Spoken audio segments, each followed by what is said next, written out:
जय हिंद फ्रेंड्स, कैसे हैं आप लोग। आई होप आप लोग अच्छे होंगे और मस्त होंगे।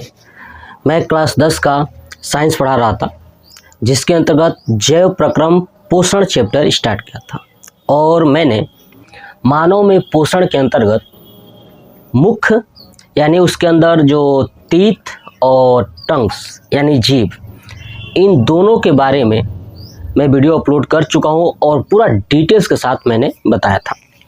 आज हम लोग पढ़ने वाले हैं कि जो मुख होता है ना, मुख में जब भोजन हम लेते हैं तो लेने के बाद जो मुख के अंदर प्रोसेस करते हैं, तो प्रोसेस करने के बाद वो कहाँ जाता है, तो भोजन जाता है इसोफेगस में। कहाँ जाता है? इसोफेगस में, जिसे हम बोलते हैं ग्रास नली यानी ग्रसिका भी बोलते हैं। ठीक है, याद रखिएगा, जो नली है, ये नली है ना, जो पेट को और मुख को जोड़ती है, वो होती है ग्रास नली। क्या होती है? ग्रास नली यानी ग्रसिका होती है।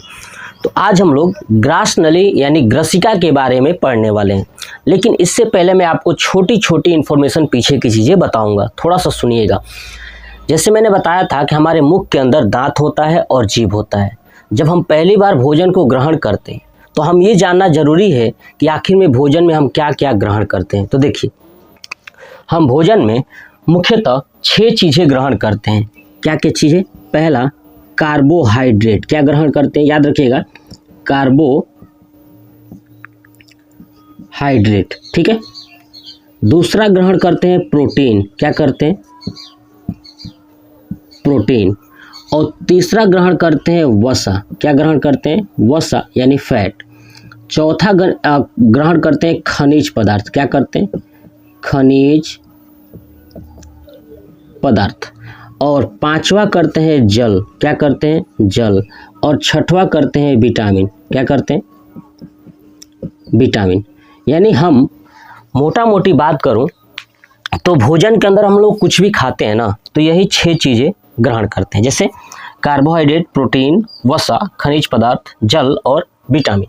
चलिए, कार्बोहाइड्रेट क्या है? जितना आप मोटा मोटा अनाज खाते हो ना, चावल, गेहूँ, मक्का, बाजरा, ये सब जो मोटा मोटा अनाज है वो सब कार्बोहाइड्रेट है। ठीक है।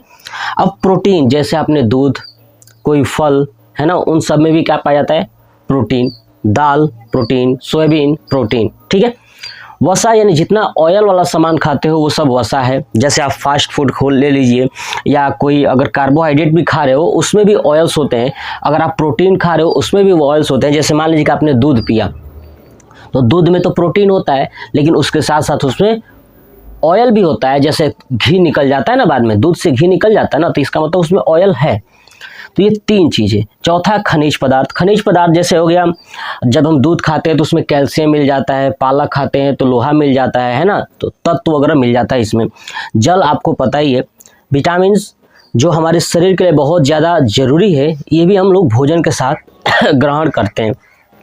तो देखिए, जो ये 4 नंबर और 5 नंबर और 6 नंबर, ये तीनों का पाचन हमारे शरीर के अंदर नहीं होता है।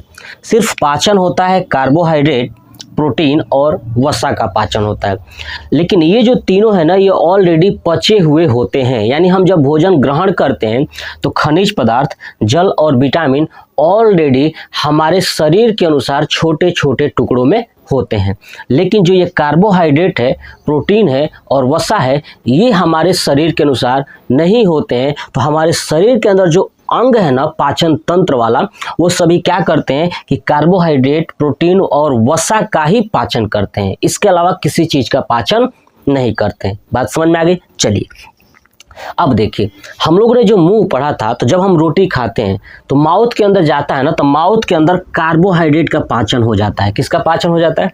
कार्बोहाइड्रेट का पाचन हो जाता है। तो आप यही पॉइंट याद रखिएगा कि मुख के अंदर किस चीज का पाचन होता है, तो आपका आंसर होगा कार्बोहाइड्रेट। अब ये कार्बोहाइड्रेट मुख के अंदर पच चुका है। क्या हो चुका है? पच चुका है, यानी छोटे छोटे टुकड़ों में टूट गया है ना, तभी तो मुख से तोड़ देते हैं ना। देखिए, तब ये छोटे छोटे टुकड़ों में टूट जाता है, तो अब आपके पास क्या बचा? हमें इतना पता है कि कार्बोहाइड्रेट मुख के अंदर टूट चुका है। क्या हो चुका है? टूट चुका है। लेकिन आपने नोटिस किया कि अभी जो है कि प्रोटीन और वसा टूटा नहीं है। क्यों? क्योंकि मुख से ही कार्बोहाइड्रेट टूट जाता है। तो आपसे प्रश्न कई तरह से पूछा जाए कि बताइए पाचन की प्रक्रिया है ना, पाचन की प्रक्रिया सबसे पहले किस पाचन अंग से शुरू होता है, तो आप याद रखिएगा मुख से। दूसरा पूछा जाए कि मुख के अंदर किसका पाचन होता है, तो याद रखिएगा कार्बोहाइड्रेट, ठीक है, कार्बोहाइड्रेट। उसके बाद ये भी पूछा जाए कि लार ग्रंथियां कहाँ पाई जाती है, तो मुख के अंदर।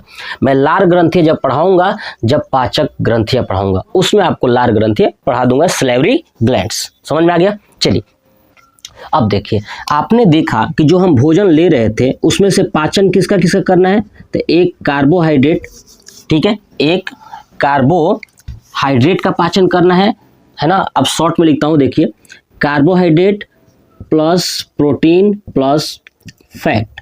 यानी हमने देखा कि कार्बोहाइड्रेट का पाचन तो हो चुका है, अब कार्बोहाइड्रेट का पाचन हो चुका है तो बचा है प्रोटीन और फैट।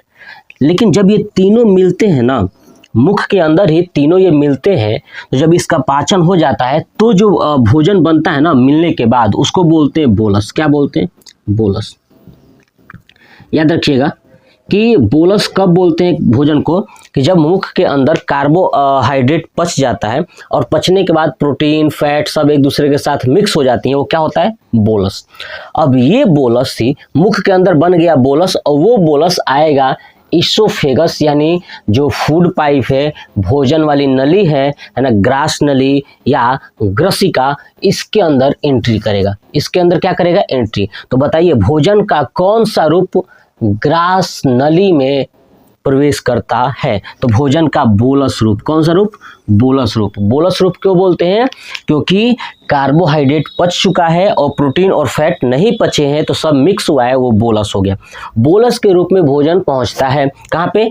ग्रास नली में। अब देखिए ये हमारे पास ग्रास नली। अब समझते हैं ग्रास नली के बारे में डिटेल से। समझिए, देखिए सबसे पहले यही पूछा जाए कि जो ग्रास नली है ना वो क्या करता है। तो देखिए ग्रास नली जो है ना, कि भोजन को मुख से, यानी बोलस को मुख से लेकर के अमाशय, ये है अमाशय यानी पेट, यहाँ तक पहुँचाने का काम करता है।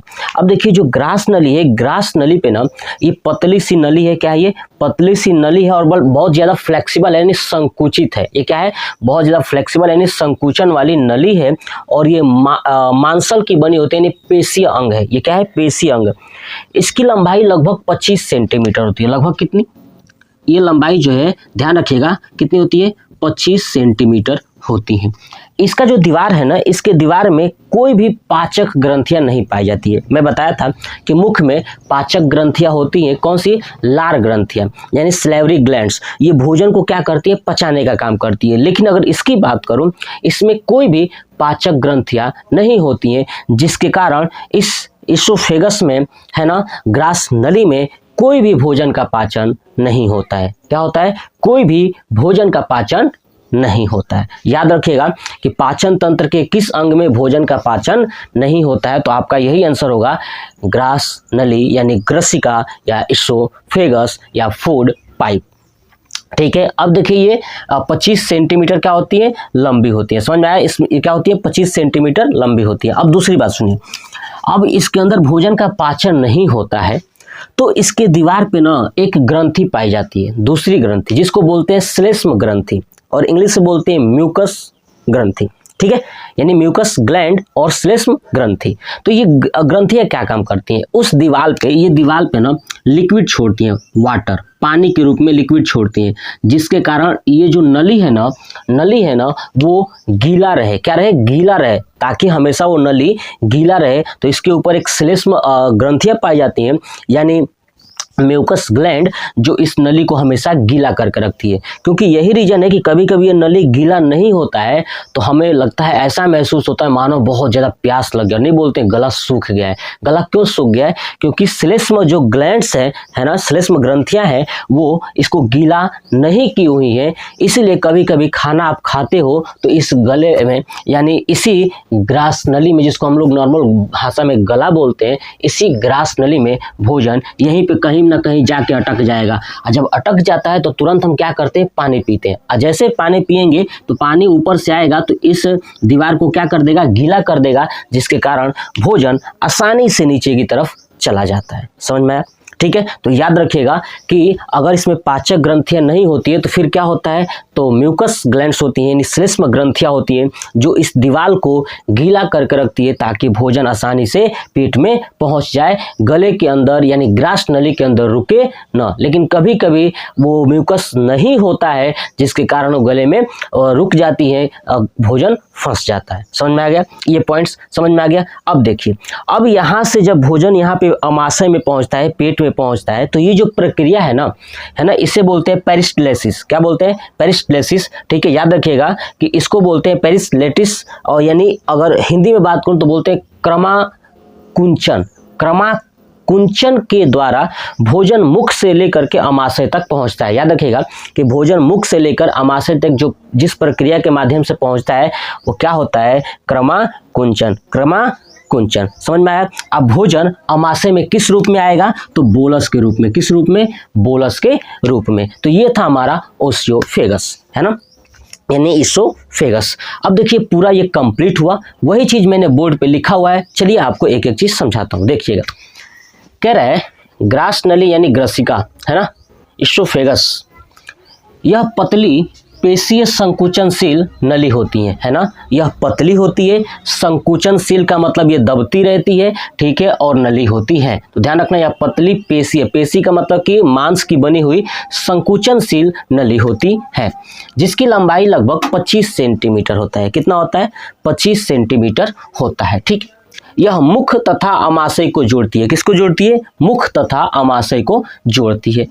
इसके अंदर कोई भी पाचक ग्रंथियां नहीं पाई जाती है ना। इसके अंदर कोई भी पाचक ग्रंथियां नहीं पाई जाती है, इसलिए इसमें भोजन का पाचन नहीं होता है। लेकिन इनकी दीवारों पर श्लेष्म ग्रंथियां होती हैं, यानी म्यूकस ग्रंथियां होती हैं, जो नली को क्या करती हैं, गीला बनाए रखती हैं। जो क्या करती हैं, नली को गीला बनाए रखती हैं। याद रखिएगा, जो नली को गीला बनाए रखती हैं ताकि भोजन आसानी से फिसल कर अमाशय में चला जाए। ठीक है, तो जो भोजन अमाशय में, है ना, भोजन अमाशय में पेरिस्टलेसिस क्रमाकुंचन क्रिया के द्वारा भोजन अमाशय में पहुंचता है ना। भोजन अमाशय में, ठीक है, पेरिस्टलेसिस यानी क्रमाकुंचन क्रिया के द्वारा कहाँ पहुंचता है, अमाशय में पहुंचता है। अब देखिए, अभी मैंने एक पॉइंट्स आपको समझाया था। देखिए, पूरे पाचन तंत्र में केवल ग्रास नली में ही भोजन का पाचन नहीं होता है, बाकी सब में होता है। मैं पाचन तंत्र बताया था कौन कौन सा है, तो देखिए फिर से एक बार रिपीट कर दूं। मुख, इसोफेगस यानी ग्रास नली, स्टमक यानी पेट, स्मॉल इंटेस्टाइन यानी छोटी आंत, लार्ज इंटेस्टाइन यानी बड़ी आंत, ये टोटल है हमारे पाचन तंत्र। और लास्ट में है एनस। तो इतने सारे पार्ट्स हैं जो हमें पढ़ना था। नेक्स्ट देखिए, अमाशय में भोजन किस रूप में पहुंचता है, बोलस के रूप में पहुंचता है। मैंने समझाया कि बोलस क्या है, तो मुख के अंदर जब कार्बोहाइड्रेट पच जाता है और प्रोटीन और फैट नहीं पचते हैं तो ये सब मिक्स होके जब जाते हैं अमाशय में, इन्हें बोलते हैं बोलस। इतना पॉइंट्स आप याद रखिएगा, जितना मैंने कॉन्सेप्ट समझाया अगर आपको याद हो गया ना, तो आप देखिएगा आप खुद एक बेहतरीन टीचर हो जाएंगे इस चीज़ को समझने के लिए कि अच्छा हमारे शरीर के अंदर ये चीज़ें होती हैं, ऐसे होती हैं। ठीक है, चलिए नेक्स्ट पार्ट में मैं आपको पढ़ाऊंगा अमाशय।